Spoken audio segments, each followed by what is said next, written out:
Hello, everyone. This is Jacob Popio, the producer of The Apex, and this episode, Jan sits down with Catherine Zack, a corporate lawyer turned meditation teacher, relaxation guide, mindfulness coach, and wellness consultant. Learn more about Catherine Zack on www.catherinezack.com. Be sure to subscribe to our YouTube channel for exclusive access to our highlights as well as our favorite pieces of advice. If you want to support us, there are 3 ways to do so. One is to donate to our cause at www.patreon.com/theapexpodcast. Second, visit our merch line that is proudly partnered with Envision Clothing Company at envisionclothingcompany.com. The final one is completely free. All we ask is if you learn something from this episode or know someone that needs to hear our message, share it with them. Please subscribe and hope this pushes you toward your apex.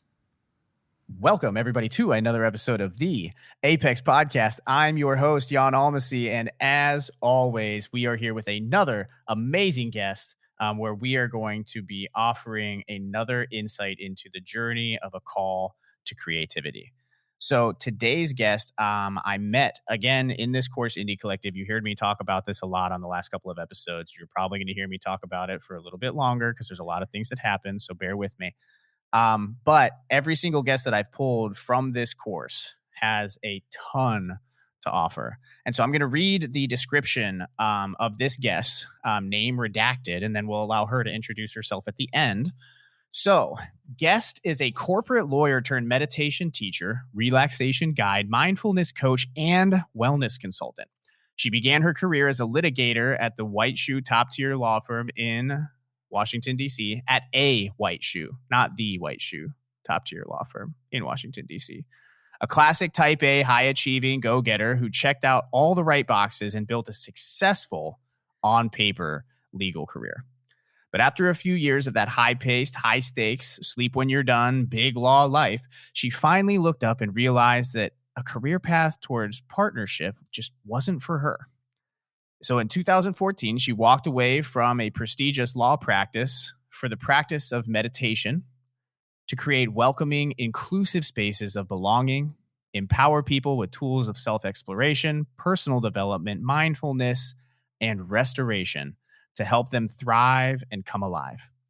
Since then, she has worked with thousands of students and clients, leading retreats, trainings, workshops in mindfulness and meditation all over the world, helping people create a greater sense of ease and balance, and even help redefine their own definitions of success and relax into their lives.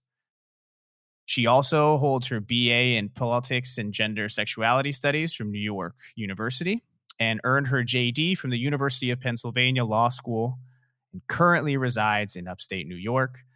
Everybody, please welcome Miss Catherine Zack. Hello, Jan. It's so good How's to it be going? here. I'm good. It's so funny to hear all that back to you. You know, your life encapsulated in a few lines. So thank you for that. Thank you for that warm intro. Yeah, no problem. It's definitely odd as you start to continue to advance down different career paths, or like I say, continue to add layers to the onion. Yeah. And then you hear it all read out in sequence like that. You're like, oh my Lord. I've been busy. No. I've been all over the place. Yeah, I've been busy. Exactly. Yeah. And it's okay. Sometimes it's nice being able to listen to that and give yourself a pat on the back.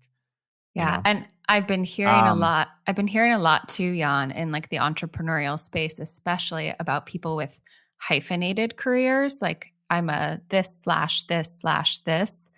And I feel like mine pretty much represents that. And there's even some things I would add that don't make it to the official bio too, you know, like wannabe gardener. Ooh, what are those? Wannabe gardener, decent enough bread baker, mom, a couple other things, but yeah. Decent enough bread maker. I feel like your bread probably earns a little bit more credit than that. Like it's good, but it's, I mean, I wouldn't, it's not going to be my next entrepreneurial career. Trust me. Well, let's go ahead and dive in to a couple of the things that like I brought up in this bio. So I'm really, really interested, and this is probably the story that you tell all the time, but for the sake of everybody listening, can we just talk a little bit about who Catherine Zack is? Let's start with when you kind of decided that you were going to go into law, and then we can kind of go through that journey to when you actually decided that you were going to leave. Yeah.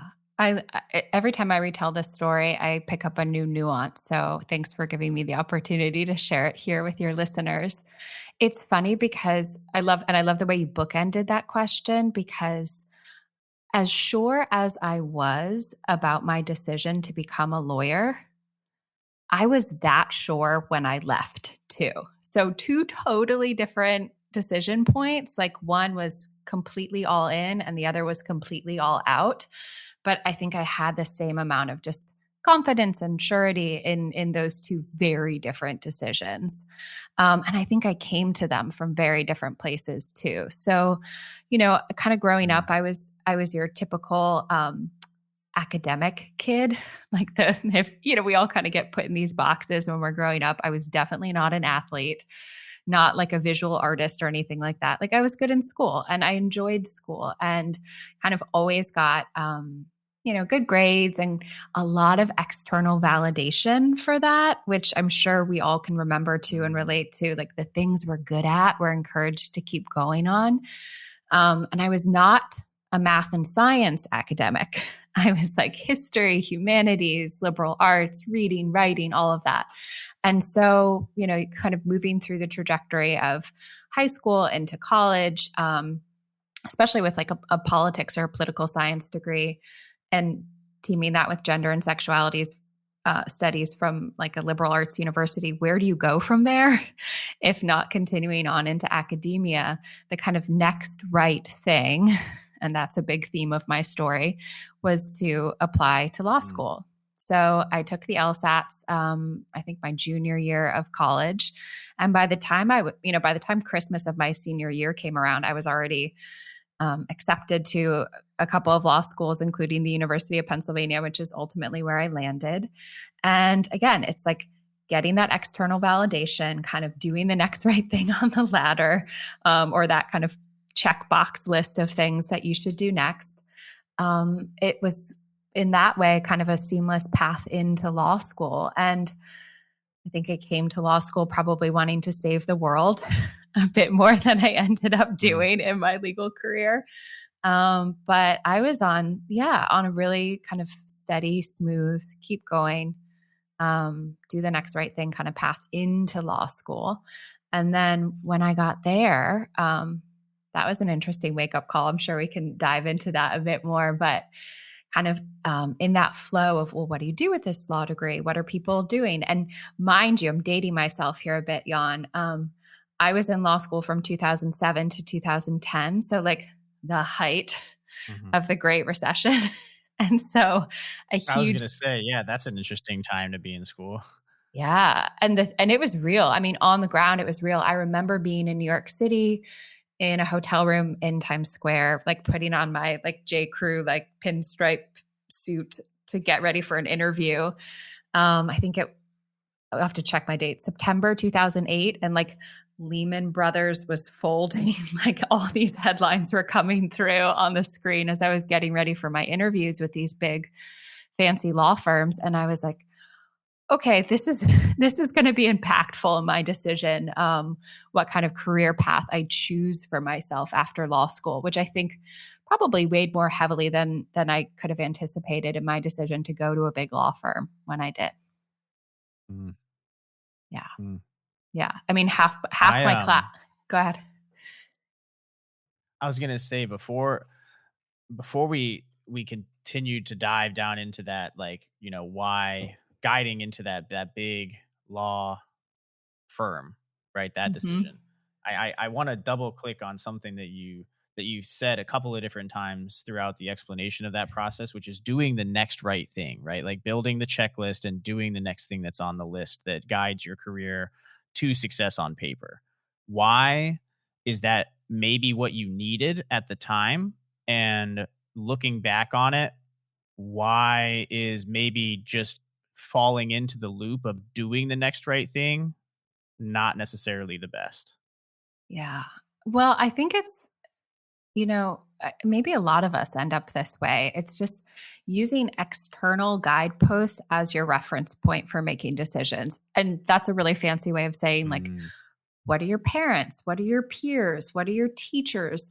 What do you see on the news and on TV, in the media, that tells you about like what a successful career and professional life and what a successful adult kind of looks like and does?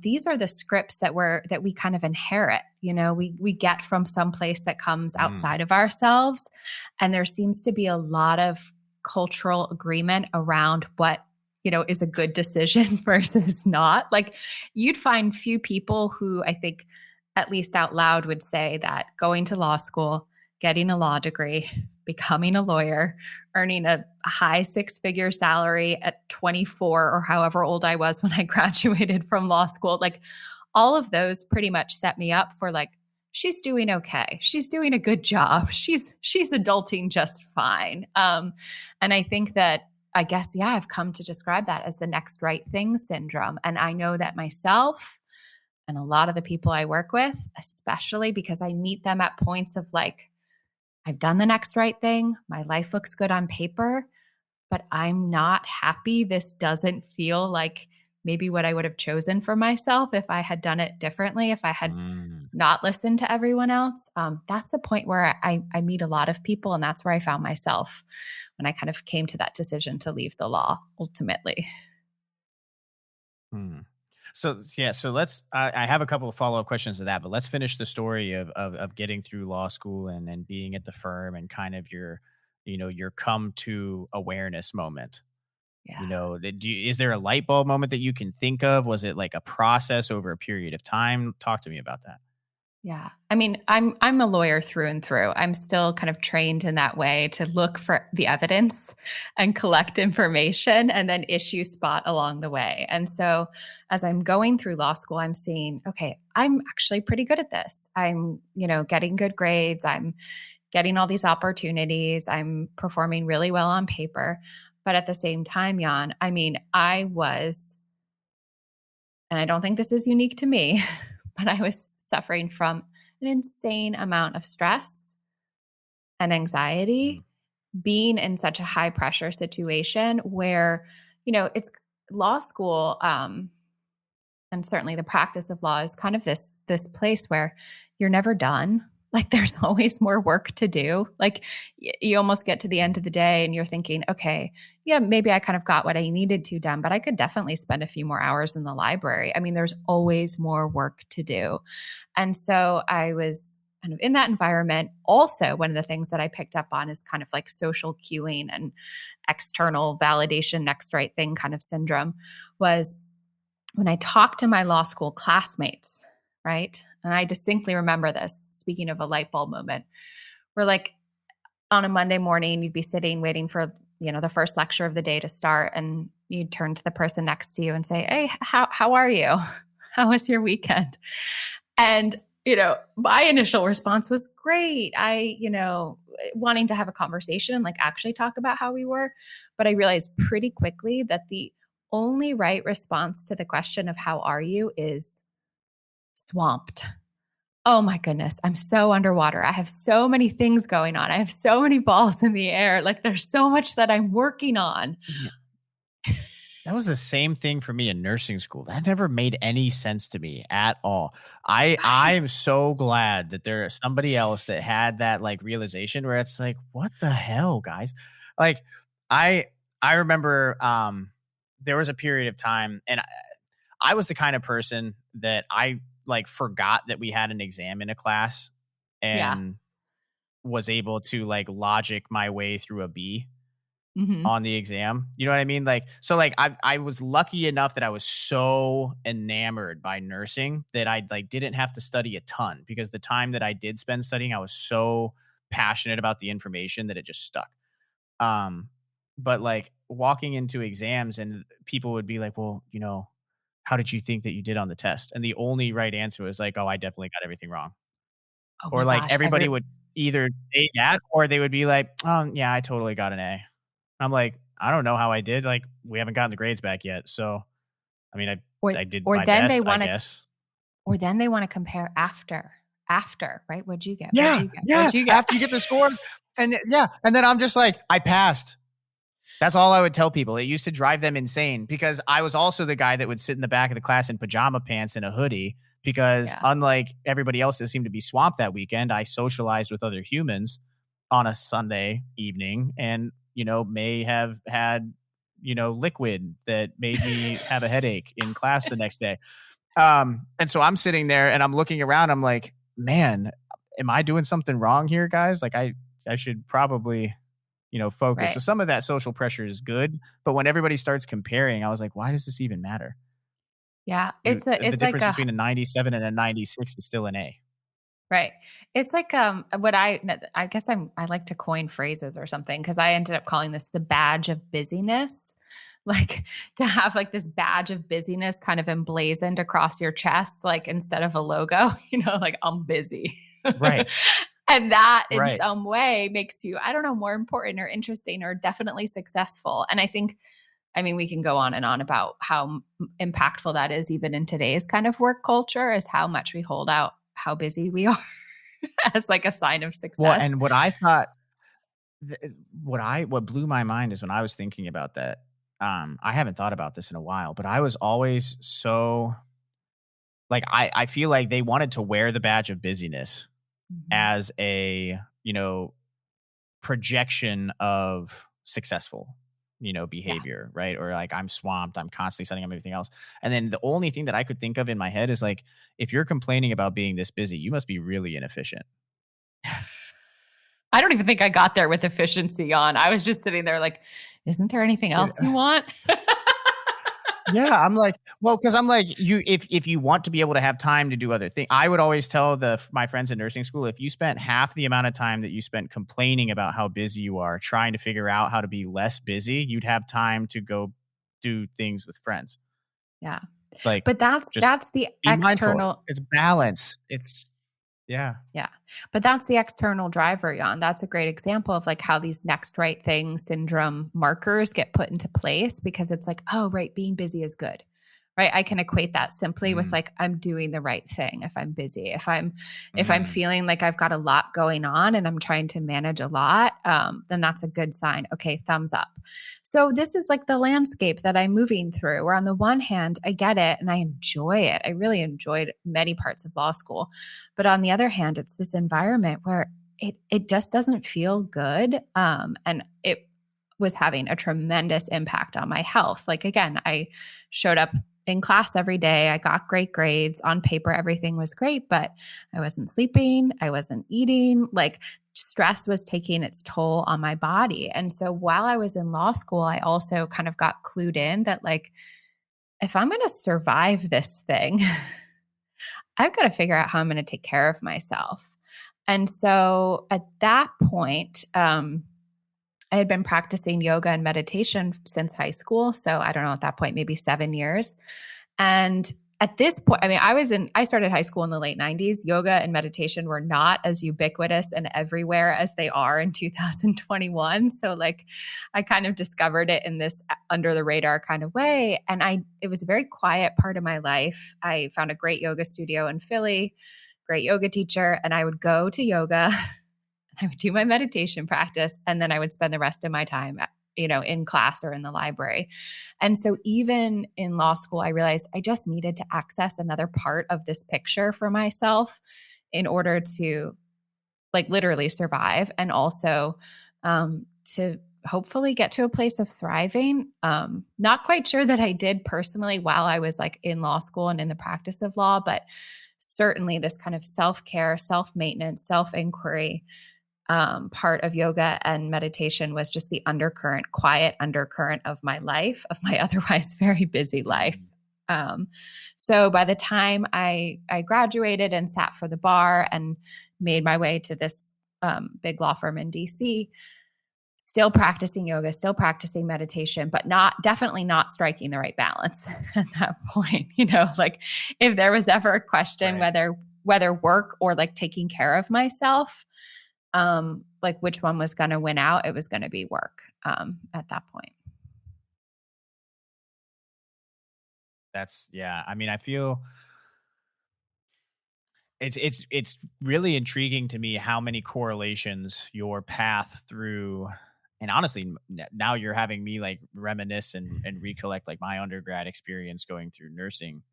And I always try to explain to people when I talk about nursing degrees, it's like a master's and a bachelor's kind of crammed into one track.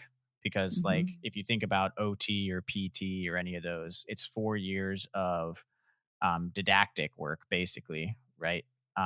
Like didactic meaning for people listening is like just the baseline, like biologies, sciences, all of your fundamentals. It's the academic work, right? It's not clinical work in the field.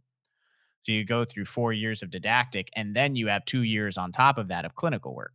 In nursing school, you're doing the didactic and the clinical simultaneously. So you're in the field applying and then going back to the lab and learning and then going to the class and understanding the biology and the fundamentals all at the same time. Yeah, You end up in a multitasking place at the max. Yeah. You end up in a place where you lose balance. At some point, I think that like you felt it in your career. I felt it in nursing school. You reach this point where it's like, I need some other dimension of my consciousness to come into awareness for me to cope. This can't be all there is. Like, I can't just be busy all the time, focusing on what's next, like not ever being gratified with this last test grade because I'm thinking about the next one, or not being happy with the case that I just won because I'm thinking about the next case.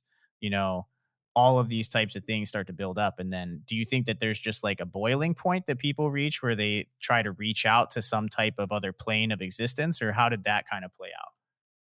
Well, I got to the law firm and I put my head down, right? Because that's what you do. You put your head down and you get to work. And I did good work, and I had a lot of opportunities there, and I learned a lot. And a part of me, I think like a part of all of us, otherwise we wouldn't be doing it, really thrived in that high pressure, fast paced environment. I mean, that's your nervous system kicking in, right? That's like the adrenaline and the cortisol and all of it doing what it needs to do. And then norepinephrine.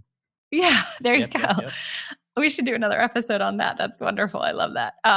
So, I was kind of in overdrive all the time. But the thing about the nervous system, and you can probably school me on this, is that when the stress response kicks in, like it does so for a reason, and then it has to kick off, right? It has to kick off. Like there has to be an end to the stressful situation in that kind of like typical fight, flight, or freeze response. Either, you get away from the predator that's chasing you, or you get eaten by the bear or something, but it's over. Right. And I think what was very typical of practicing, big law, and also what's typical of our modern life, is that the stressors are not ending. So we're constantly in this state of our nervous system struck on high, and that leads to chronic stress and all of the kind of things that come out of that. And so, I'm doing a great job, and I'm also suffering from the effects of chronic stress. And so at some point, a couple years in, go ahead. No, go ahead. One quick question, just because I for selfish reasons, I need to add this in as a variable into your story. So you were going through this period of time. We talked about you quote unquote dating yourself with the crisis in 2008, right? Right. Did you have social media in college or when you first started at the law firm? Like how prevalent was that in your life? Not as prevalent. I mean, I'm really dating myself. I think NYU was one of the early non-Ivy League schools to get the Facebook. So like we had the Facebook, but it wasn't like it was today. I think Instagram I mean, if it was the Facebook, it's definitely not like totally old Facebook at all. No. So it was there, but it certainly didn't have the kind of pressure, and that was not part of my story, I think. And thankfully so, I guess, because it wasn't this very that's what I'm so curious about.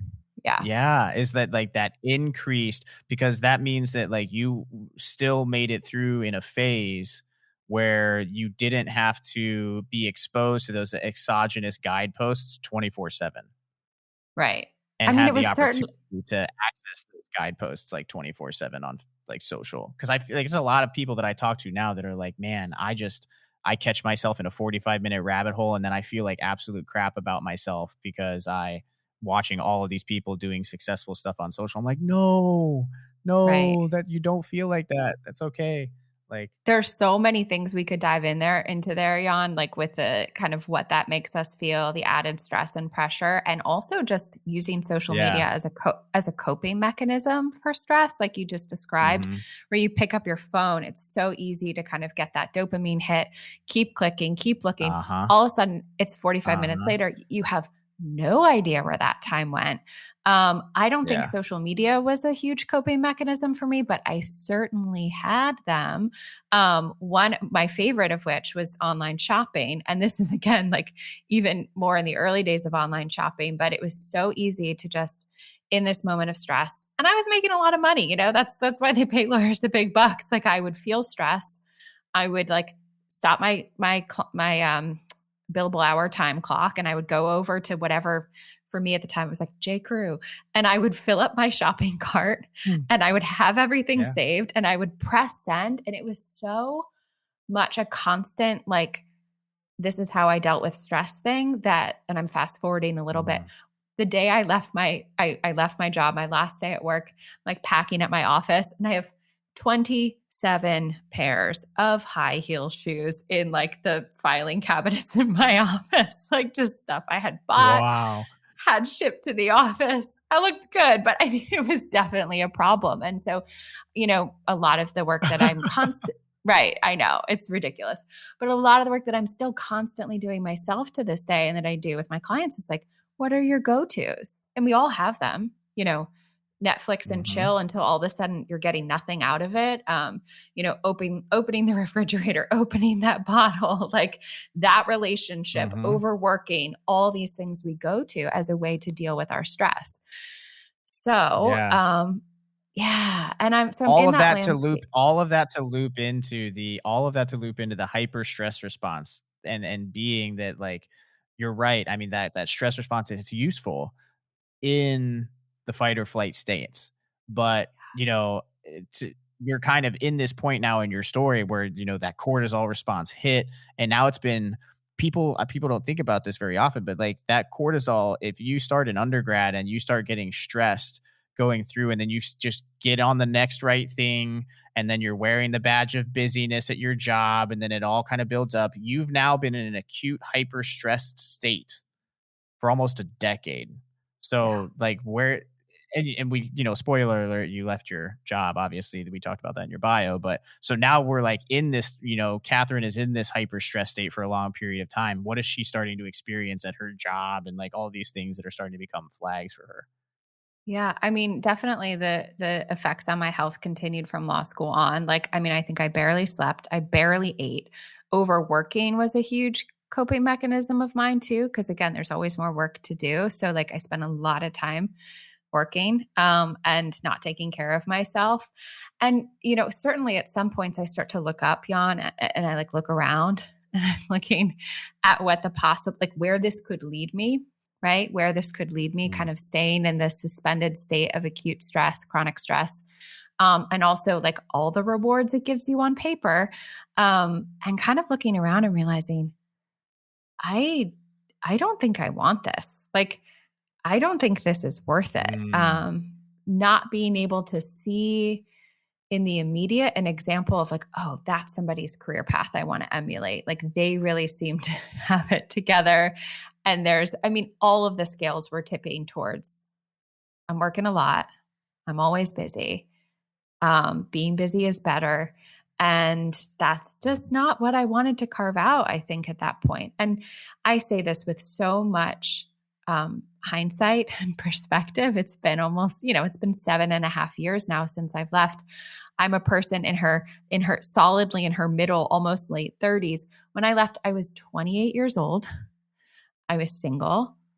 And we can talk about this maybe in a little bit more detail today or another day. Like I did once I realized that I didn't want to stay and I wanted something dramatically different, I did a lot of work to kind of put the steps in motion, the practical steps in motion to make that happen. So I paid off my law school loans, like all these things that made me leaving at that point a much freer decision than if I was making that decision right now with a child, a marriage, another kid on the way.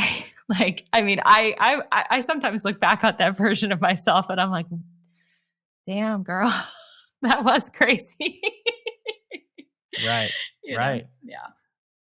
I think, yeah, but I is it crazy though? Or is it more of like I was talking about earlier? I am super fascinated with ADHD, just because I've lived with it for the majority of my life. And I just recently discovered that I have like a pretty severe I don't want to even say severe. I definitely have the hyperactivity and the inattentiveness tendencies, right? And it didn't really hit Mhm. until I started getting into working with like social work and psych work and stuff, starting to Yeah. think about it.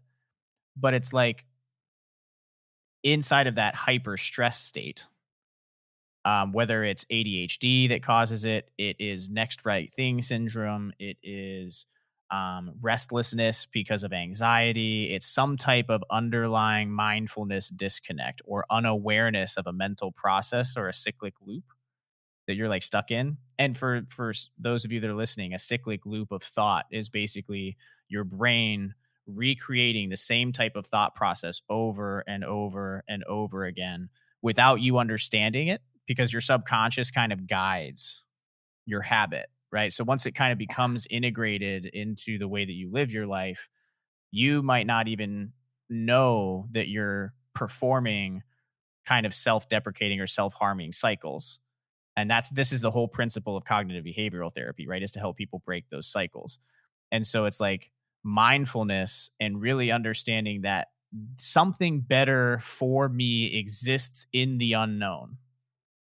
I Right. don't know exactly what it is, but I see something in the unknown. It's calling to me. Like, this is something that I need to pursue. That I don't know if that's so much crazy as much as it is just blind intuition. Yeah. Well, I love that you said that, because when I said at the top of the podcast, like me leaving or me entering this path, I was completely certain. And my certainty was kind of judged against, like, what are other people telling me about this decision? Oh, that it's the right one. And I was just as certain when I left, but I made it with a completely different decision-making framework. Right? I had to, because everyone else around me was like, Yeah. but you mean you're gonna walk away from that salary and that career path and that kind of like Yeah. surety for yoga and meditation and to build your own business? That's, I mean, what? But I was certain, I'm because I was not paying attention. I mean, I heard them, but that was not what was Yeah. telling me what was right. It was definitely an Yeah. inner pull of like, I can't not do this. I can't not do this. Yes. That idea right there. I feeling like when I was leaving nursing, same exact thing. You're a nurse, you have captain's bars sitting on the table. You could have like you're 7 years into your military career, 13 more, you've got full pension and retirement benefits and everything else like that. What the hell are you doing? Right. Was the general consensus. I'm like, I'm going to go scale a podcast and start a marketing company. And everyone's like, no, that's not going to work. That doesn't make any sense. But I felt the same way. Like, talk to me about that decision framework and feeling like I don't have a choice. Like, this is something that like I can't not do. What does that mean for you? Right. Well, two things. Number one, it's like I love the way you described it. I'm scaling a podcast, and because you're going against the grain when you say something like that out loud. You're not doing the next right thing. You're according to everyone else. Oh yeah. I have to look at myself in the mirror a couple of times and be like, are you sure you're sane? Right. Are you okay? Right. Like, we're still here. We're on the same page here. Right. Which brings us to the next, I can't not do it, like being a different lens to make a decision with. And I actually can't take credit for that phrase. I think if I could be a professional, like, recommender of books, if that was a job, I would have that too. Maybe I'll add that to my like slash of titles. I got that concept. There's a wonderful book written by a man named Parker Palmer, and he's in his 80s. Mm-hmm. And he's my spirit animal. Like, he's this like really gentle. He's a Quaker. He's an educator. He's an activist, and he's written beautiful books. One of which is called "Let Your Life Speak: Listening for the Voice of Vocation." Vocation, and that is how he defines vocation, as something I can't not do, which is a very different approach to creating a career or making a living than like picking a really fancy profession off of like, like things you could frame and hang on a wall, which is kind of how I made the first decision. And then the second decision was much more driven by that idea of like, what did I come here to do? What did I come here to do? And at a certain point, I realized that like the world didn't need me to be another corporate lawyer. That's not what I came here to do. And it's not that, I couldn't have made a successful career out of it. It's not that there's anything innately wrong with it, but it just wasn't what I came here to do. Wasn't what I came here to do. The world doesn't need me to be a corporate lawyer. Yeah, another corporate lawyer. There's enough. Yeah. Well, that's so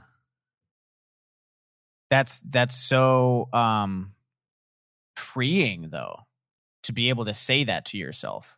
I think people might underestimate the power. Like I know Dr. Marino was posting about it the other day. Like, a lot of things people underestimate. I always say input equals output. So like, be careful what you listen to, be careful what you consume, because it will become you.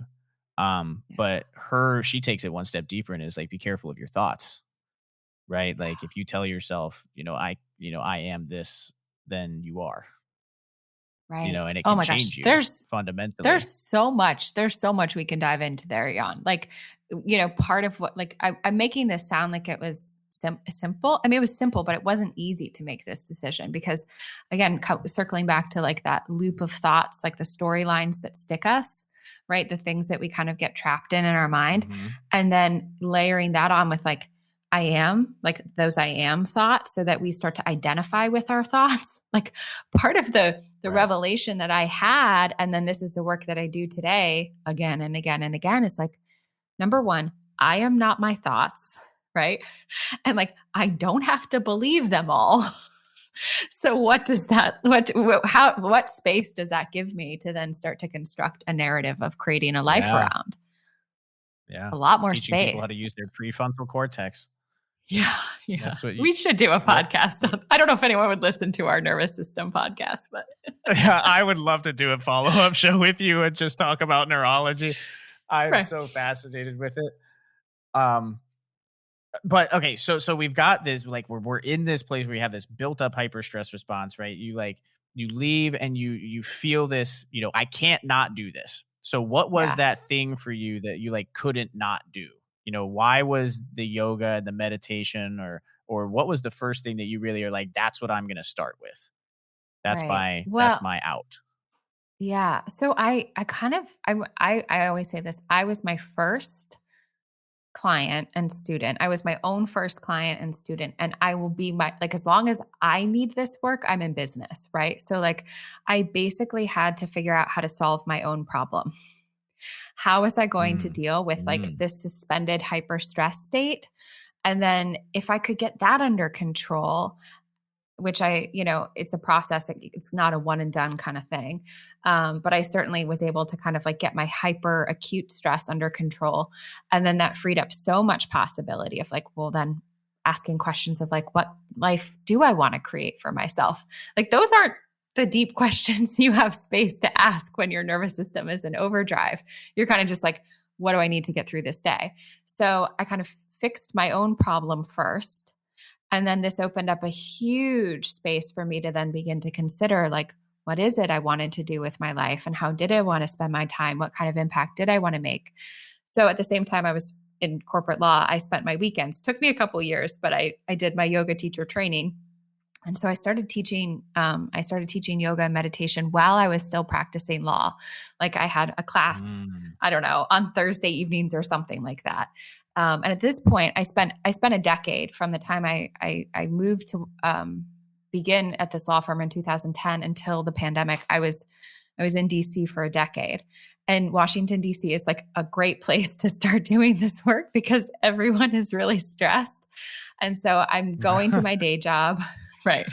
I'm going to my day job. I'm teaching yoga on the weekends or something like that. And I'm realizing that I feel very different when I'm at my day job, when I'm hustling, doing my big law gig.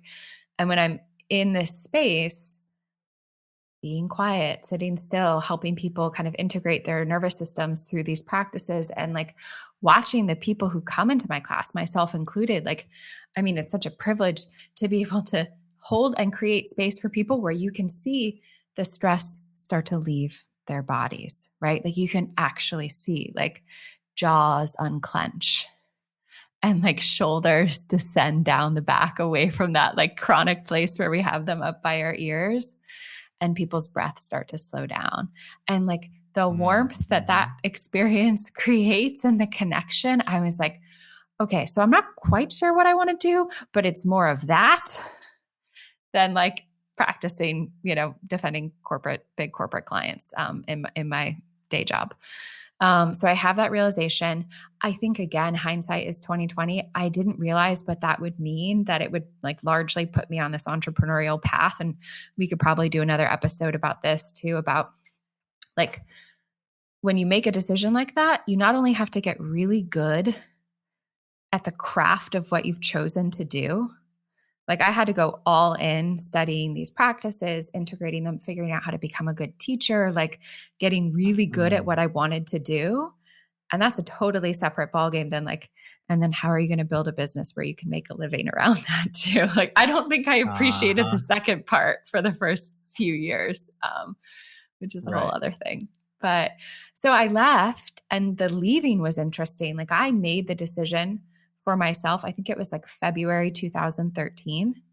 And I said, I will leave February 14th, 2014. So I gave myself a year because it wasn't like an easy thing to extricate myself from. I had a ton of loans. I had this really expensive lifestyle that I had created for myself. I had an apartment in downtown DC that cost whatever it did a month. Like I had to figure out, like, if I'm going to make this shift, there are a lot of kind of personal decisions and restructuring that I need to put into place. So over the course of that year, I like left my fancy high-rise apartment, moved into my friend's basement, right? Paid off all of my law school loans, which luckily I had a pretty generous scholarship from Penn. So I had like half of what my colleagues were working with to pay off, but it was still a lot of money. And so like, stopped buying $20 lunches every day of the week or whatever it was, and really made these kind of personal behavioral shifts so that I could start to downsize the financial footprint of my life as I prepared to leave. That was a hugely important part to me. And sure, I could have left with loans, but kind of from an energetic perspective, I couldn't have left with those loans. Like I couldn't have like just dived into the unknown with that happening. And at the same time, I'm doubling down on teaching. I'm getting to know this community. I'm getting better at what I'm doing. And I'm hatching this plan that I'm going to leave the practice of law in some way for the practice of meditation and yoga, teaching, and eventually creating a business out of that. And it took me a year. My last day was actually, I beat my own deadline, which I think has never happened any other time. But my last day was January 31st, 2014. And I had to give my notice, which meant walking into all these fancy partners' offices and say, like, thank you so much for the opportunities and all of the time that you've invested in me, but I'm leaving and I'm going to teach meditation and yoga. And those were interesting conversations, to say the least. Yeah. What do you want to know about? I can't even imagine. I'm like sitting there because so for people that don't really understand the structure of a law firm, talk to me about the difference between the position you were in and like a partner. Why is walking into a partner's office such a big deal? Yeah. So at least, I think it's probably pretty typical of big law firms, but you come in as an associate and you're pretty low on that totem pole, and you spend your time as an associate kind of rising through the ranks for, in some places, 10 years, 12 years, 8 years, something like that. And then, it's kind of an up or out professional track, meaning that if you're not like one of these kind of selected that you have a chance to become a partner, at some point along the way, you're probably going to be asked to leave or like directed out of the law firm in some way. And so, partners in the firm I was at, like, made a distinction between what an partners. Insane amount of pressure in a career. Yeah. Holy crap. I didn't even realize that culture in law. That's Uh-huh. bonkers. It's like, Yeah, here, it's either a do lot good of or you're, bye. it's a lot of performance pressure. It's a lot of performance pressure. So basically, the partners are the ones that run the firm. They have equity in the firm. They're the ones who are in charge. And so I had to walk into all the partners that I worked for and with and say, like, thank you, and I'm leaving. And I got a Well, and I'm sure mixed you were bag a of high reaction. performer too. Yeah, Like I I did can't good. imagine that you weren't a higher performer at the firm. So it probably did it come as a surprise to them, do you think? Or did they see the Well, writing on the wall? yes. No, I don't think anyone saw the writing on the wall. I mean, people who were very close to me and peers of mine, I had let them know that this was coming, but no one I worked for, I never really took down my guard. I mean, I always showed up and did the work I was, you know, really well paid to do. I had a responsibility to my clients. Like I never dropped I was always 100% in when I was at work. But I don't know, probably if you looked at how many hours I billed in 2000, you know, the year before I left, it was probably lower than the year before. But I think I had a reaction where some of the people I spoke to thought it was nuts. And also some of the people I had to tell were kind of like, you could see them going through this, like almost their eyes would go to this like far off place. And you could tell they were thinking about what they might've done if they had made that decision 20 or 30 years ago to do something else. Yeah. Like, what would I have done? Because Yeah. you remember, like, I'm not saying like, oh, I'm going into government or I'm going into consulting or I'm going to go into academia. I'm like, I'm going to do something wildly different than this, like almost the antithesis of what this is. So yeah, I think if I was only taking my cues from that next right thing syndrome, I would have been terrified and backtracked and changed my mind, and I'd probably still be practicing law. So I needed to find a different kind of inner locus of what was the right thing for me to be able to make that decision and stick with it. Yeah, I have. So, um, for everybody that's listening right now, outside of just like in a yoga studio, and you know what? I'm not even gonna give that caveat. Maybe it was the yoga studio for you. Um, did you have a place where when you were going through all of these mindfulness transformations, this quiet time of self exploration, not teaching a class, but like, did you have a place that was like, this is just where I go? This is me. This is what my soul is connecting to. This is where I think. Yes. And I'm about to make you like a really unsexy promise. It's this. Basically, the place where you're describing is no place at all. It's not Instagram worthy. It's my daily practice. And I will define practice for you in the way that I've come to know it and come to share it with the people I work with. A practice is any solo, single tasking sacred time and space that you can create for yourself every day. And so for me, like it's a non-negotiable thing that I have to do every day, because like what we do all the time is what matters. It's what imprints, right? So like if I'm spending my day working 16 hours a day, like totally kind of crunched around my computer, that's my imprint, right? Or if like I go to a yoga class once a month, that's nice, but it doesn't do anything, right? So it's like we've got to be doubling down on a daily basis to kind of access this stuff. That's where the real work comes. That's why I say it's unsexy, because you got to do it every day. You got to do it for a long time. You can't really take breaks. And then over the course of a long time, you will begin to notice the smallest incremental shifts that will free up the most space in your mind, in your heart, in your spirit, and your ways to show up in the world. So Yeah, it's small. it's It's so not sexy. Yeah. Well, but it's insane how much the small things, like if I were to tell you right now, don't think about monkeys, Mm-hmm. right? Like try not to Thought think about about monkeys monkeys. for the Yeah. next 10 seconds, right? Like you're thinking about monkeys, right? So like as soon as your brain decides it's going to resist a thought, it takes up your entire thought process, right? And Right. so like you're talking imprints, if you allow an imprint to stay inside of a cycle, imagine like you're sitting in front of your computer trying to tell yourself to not be anxious, but your computer is telling you to be anxious because you see notifications, right? That's what your brain is imprinting on. That's what it's leaving with. Right. And being able to do so, like for me, if we're talking like this daily, every single night, non-negotiable, I sit in my living room. I have an electronic fireplace with a specific setting on my TV that decreases the brightness. I turn all of my Philips Hue lights to a maroon/bluish color because it's a wavelength of light meant for creativity, right? And then I listen to megahertz tones. I listen to like different types. They're called miracle tones, right? Yeah. So like just different meditative. Sometimes it's Tibetan bowls. Sometimes it's chimes. Sometimes it's like specific frequencies of sound. But I know for me, I need hyper stimulation in order to be able to focus, because that's one thing that I learned about having ADHD is just not having a dopamine baseline means that I have to externally provide my body a dopamine baseline in order to function as a normal human. And I do that with sound, light, and the gentle crackle of the fireplace. But that's like 1 or 2 hours every night. That's my creative place. I call it the lab. That's my laboratory.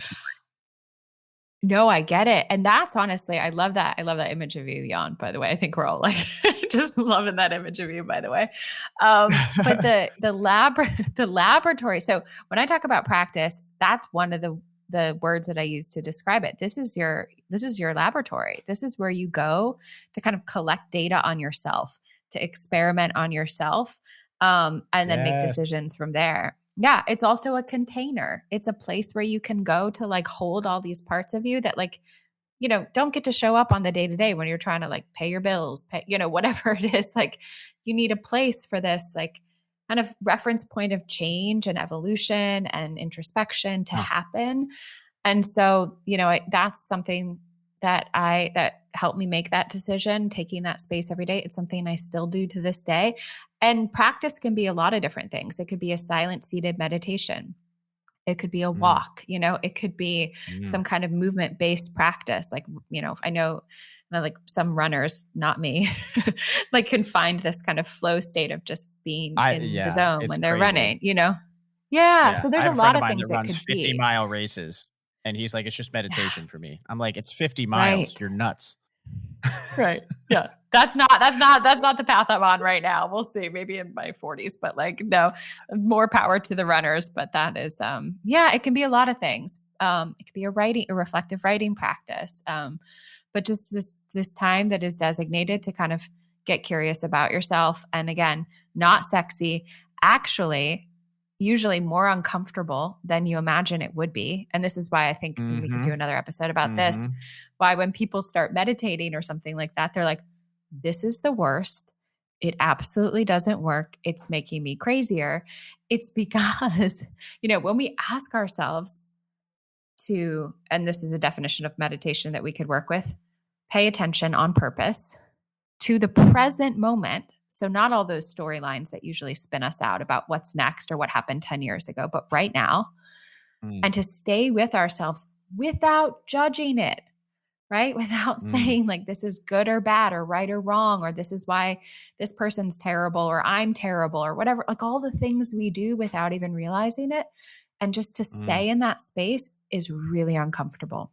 And that's usually the place where we've already reached for our phone or we've loaded up that online shopping cart, right? I was just going to say that. I was just going to say that people feel, for me, it manifests right below the rib cage and right above the diaphragm. It's like right there in the center of your gut, like right above. And we could talk about the whole gut brain axis, and like how 90% of your serotonin is created inside of your gut, and your heart has half as many neurons as certain lobes of the brain. Like it's very interconnected through the vagus nerve, and you feel that. And immediately people's instinct is like phone, Netflix, stimulation, Hulu, fertile ideas. I need to Google something. Right. Mine is too. Mine is too. Still, after all of this time and how many resources I have. So that's again why this is not that sexy, because I'm like, you got to keep doing it. I have to do it every single day. Like I have to remind myself. I have to catch myself. Almost. Yeah. But the Yeah. thing is, with practice, like anything we practice, and I want to stay away from that good, bad, right, or wrong language because it just, we already know where that takes us. It's not that we get better at it. It's just that our capacity grows, like our fuse grows a little longer. You know, like we have a little bit more space to stay and play and remember that we have a choice, that we don't have Do you know to who go down David that Goggins path. is? No, I don't. Tell me. He said something really interesting the other day, like along that it's the same lines that you were just saying about like being in that space and it like it expanding, you know, your Yeah. ability inside to understand that plane. He talked about how like hard work and daily practice, it's not about a light at the end of the tunnel. It's about allowing Right. your eyes time to adjust to the dark.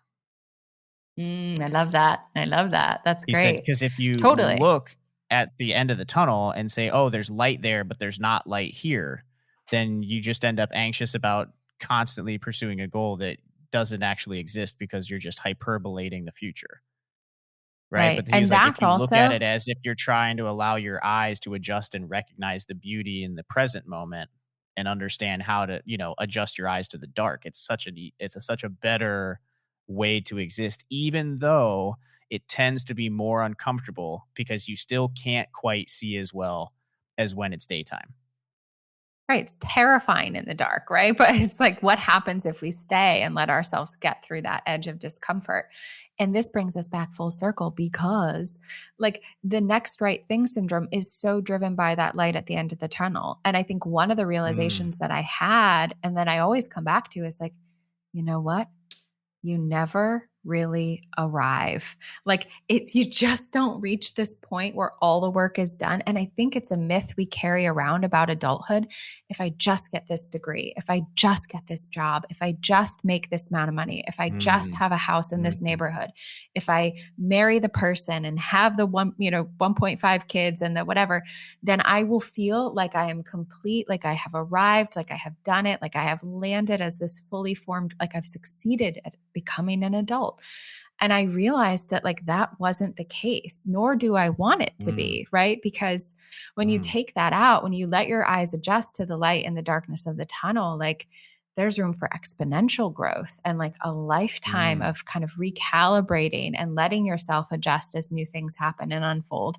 And so by taking that pressure off of like, I need to land somewhere specific and just allowing myself to be in the space and the process of becoming in this moment, that's a different approach. That's a different approach, you know. yeah. That's a I, way I, I different almost, narrative.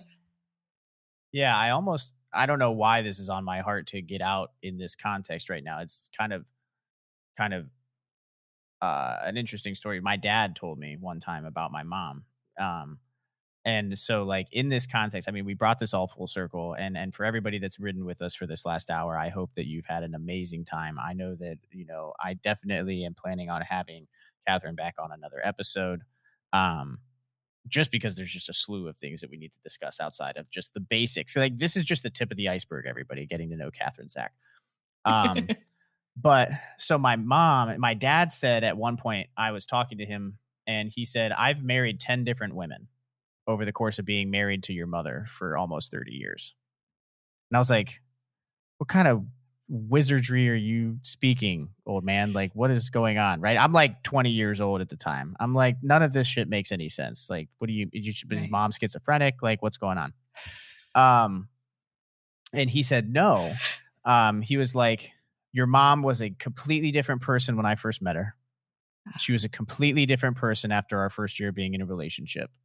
After having you, we were a completely different couple. After having your Uh-huh. daughter, or after having your sister, we were a completely different couple. After having the third kid, we were a completely different couple. When all the kids moved out, we were a completely different couple.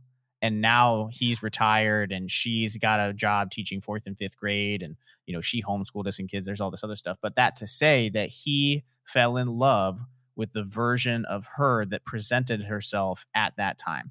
And so for everybody that's listening, if you take anything out of this episode, something that I'm taking is fall in love with the person that you are at the time that you're presenting yourself. Mm. Like, picture yourself as if you're my dad, married to yourself, and appreciate yourself Mm. for who you are in the moment that you're in and as you're growing. understand that you're going to encounter a new version of yourself, and that's okay.